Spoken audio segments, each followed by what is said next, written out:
అల్లూరు జిల్లా రంపచోడవరం ఏజెన్సీలో పోలీసులకు మావోయిస్టులకు జరిగిన ఎదురు కాల్పుల్లో ముగ్గురు మావోయిస్టులు మృతి చెందారు. కొండపైన కూంబింగ్ చేస్తున్న టీంకు మావోయిస్టులు ఉన్నారన్న పక్కా సమాచారంతో కూంబింగ్ నిర్వహించారు. కింటుకూరు బేస్ క్యాంప్ నుంచి మరింత సమాచారం మా ప్రతినిధి శివసాగర్ అందిస్తారు. జిల్లా రంపచోడవరం డివిజన్లో ప్రస్తుతం మనం ఫారెస్ట్ ఏరియాలోనూ ఇక్కడే ముగ్గురు మావోలను హంటింగ్ టీం ఇక్కడ హతమార్చడం జరిగింది. పోలీసులకి మావోలకి జరిగినటువంటి ఎదురు కాల్పులో ముగ్గురు మావోలు చనిపోయారు. చనిపోయిన వారు గాజర్ల రవి అలియాస్ ఉదయ్ అలియాస్ బిరుసు అంటారు. ఇంకొక ఆమె వెంకట రవి లక్ష్మీ చైతన్య అలియాస్ అరుణ. గతంలో జరిగినటువంటి ఎన్కౌంటర్లో అరుణ భర్త ఆయన కూడా మృతి చెందడం జరిగింది. ఇంకొక మహిళ వచ్చేసరికి ఇంకొక మొత్తం ముగ్గురు మావోళ్ళు చనిపోయారు. ముగ్గురులో కూడా ఒకరు ఉదయ్, ఇంకొకరు చైతన్య అరుణ, ఇంకొకరు అంజు గణేష్కి అంటే ఉదయ్కి బాడీ గార్డ్గా వ్యవహరించేదని చెప్తున్నారు. ఇక్కడికి సుమారుగా 5-6 కిలోమీటర్లు కొండ మీద ఎన్కౌంటర్ జరిగింది. పోలీసులు మనం అక్కడికి స్పాట్కి వెళ్ళే ప్రయత్నం చేసాం, కానీ అడ్డుకునే ప్రయత్నం చేస్తున్నారు. అయితే మృతదేహాలు మరి కాసేపట్లోనే కిందికి తీసుకొచ్చే అవకాశం ఉంది. ఇక్కడ నుండి రంపచోడవరం ప్రభుత్వ ఆసుపత్రికి, ఏరియా ఆసుపత్రికి మృతదేహాన్ని తరలించి అక్కడ పోస్ట్ మార్టం ఇతర కార్యక్రమాలు పూర్తి చేసే అవకాశం ఉంది. ఉదయం నుండి కూడా ఉదయం సుమారుగా 1:30 చెప్తున్నారు. మరలా ఉదయం 6:30 గంటలకి తెల్లవారుజామున ఈ ఎన్కౌంటర్ జరిగినట్లుగా చెప్తున్నారు. మొత్తం ఇక్కడ చూసుకుంటే కనుక ఈ ఏజెన్సీ ప్రాంతాల్లో ఉండే యువకులను కొంత మొబిలైజ్ చేస్తున్నారు, రిక్రూట్మెంట్ చేసుకునే అవకాశాలు ఉన్నాయి. గత కొన్ని రోజులుగా కూడా పూర్తి స్థాయిలో ఇక్కడ పోలీసులు నిఘా ఉంచారనే చెప్పుకోవచ్చు. ఈ ఎన్కౌంటర్కి ప్రధానంగా సహకరించిన వారు విలేజ్ పోలీస్ అని చెప్పుకోవచ్చు. ఎందుకంటే ఇక్కడ గ్రామాల్లో, ఏజెన్సీ గ్రామాల్లో ఏం జరుగుతుంది, యువకులు ఎటు వెళ్తున్నారు, ఎవరు కొత్తగా ఎవరు వస్తున్నారు గ్రామాల్లోకి, అడవుల్లోకి ఎవరు వెళ్తున్నారు, ఎంతసేపు స్పెండ్ చేస్తున్నారు అనే దాని మీద విలేజ్ పోలీసు పూర్తి స్థాయిలో సమాచారం ఇచ్చారనే చెప్పుకోవచ్చు. దీంతో పోలీసులు కూడా గ్రేహౌండ్స్ టీం, అందులో ఉన్నటువంటి హంటింగ్ టీము సంబంధించి వారు కొంత ఇక్కడికి చేరుకోవడం, కానీ పూర్తి స్థాయి సమాచారంతో ముగ్గురు మావోల్ని, కేంద్ర కమిటీకి సంబంధించిన వారు, ఇందులో ముఖ్య నేతలు కూడా ఉన్నారు. చలపతి భార్య అరుణ ఉంది. కొద్ది రోజుల క్రితమే చలపతి కూడా అక్కడ ఎన్కౌంటర్లో చనిపోవడం జరిగింది.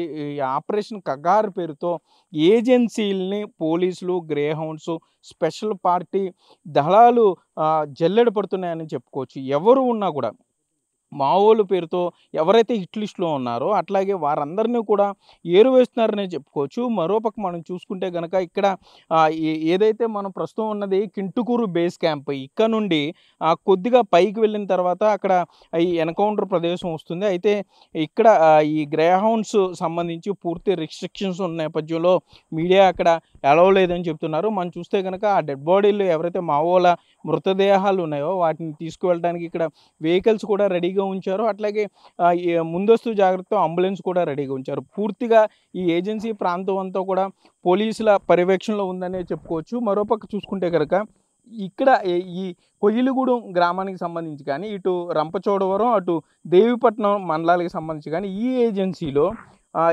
ఏదైతే యువకులను కొంత మొబిలైజ్ చేయడం, ఇక్కడ నుండి మిలీషియా అంటే దళంలోకి రావాలి, ఎవరైతే కొంత యాక్టివ్గా ఉంటారో, ప్రజా సమస్యల మీద మాట్లాడతారో ఆ మాట్లాడే యువకులందరినీ కూడా వీరు తీసుకువెళ్తున్నారనేది. ఎందుకంటే గత 10 రోజులుగా కూడా పోలీసులు ఇక్కడ మావోలు సంచరిస్తున్నారన్న పక్కా సమాచారంతోనే గాలింపు చర్యలు చేపట్టారు. సుమారుగా రోజుకి 25-30 కిలోమీటర్లు ఈ గ్రేహౌండ్స్ దళాలు ఇక్కడ జల్లెడ పట్టాయని కూంపింగ్ చేశారనే చెప్పుకోవచ్చు. మొత్తం ఈ చనిపోయిన ముగ్గురులో కూడా 2 ముఖ్య నేతలు కావడం, కొద్ది కాలం క్రితమే వైరామవరంలో ఎన్కౌంటర్ జరగటం కూడా మనకు తెలిసిందే. అంటే ఒక పక్కన ఆపరేషన్ కగారు పేరుతో అడవులన్నీ జల్లెడ పడుతుంటే ఇటు కేంద్ర బలాలు కానీ, రాష్ట్ర బలగాలు కానీ, ఇటు మావోయిస్టులు ఒక పక్క వారు షెల్టర్ గురించి పరుగులు పెడుతూనే మరో పక్క రిక్రూట్మెంట్ కూడా, అంటే తమ బలాన్ని పెంచుకునేందుకు కూడా ప్రయత్నాలు చేస్తున్నారంటానికి ఇది ప్రత్యక్ష ఉదాహరణగా చెప్పుకోవచ్చు. సో ఇప్పుడు ఈ గ్రామాలన్నింటిలో కూడా మరలా పోలీసులు జల్లెలు పడుతున్నారు. ఎవరైతే యువకులు వారి వైపు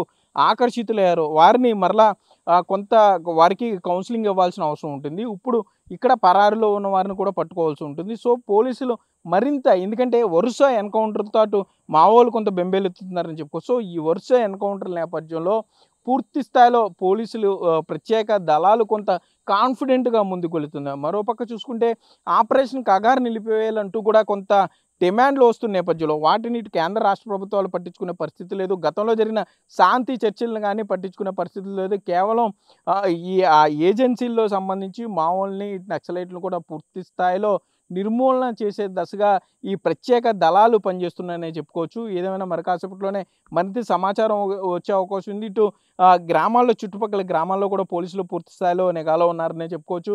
ఎవరైతే యువకులు ఆకర్షితులవుతున్నారో వారందరికీ కూడా కౌన్సిలింగ్ ఇచ్చే పరిస్థితులు కానీ ఇటు పూర్తి స్థాయిలో అసలు పైన ఏం జరుగుతుంది, ఏం జరిగింది అనే దాని మీద కూడా పోలీసులు మరి కాసేపట్లోనే మీడియాకి చెప్పే అవకాశం అవుతుంది. కెమెరామెన్ భాగ్యరాజ్తో Sagar, big TV, Rampachodavaram agency నుండి.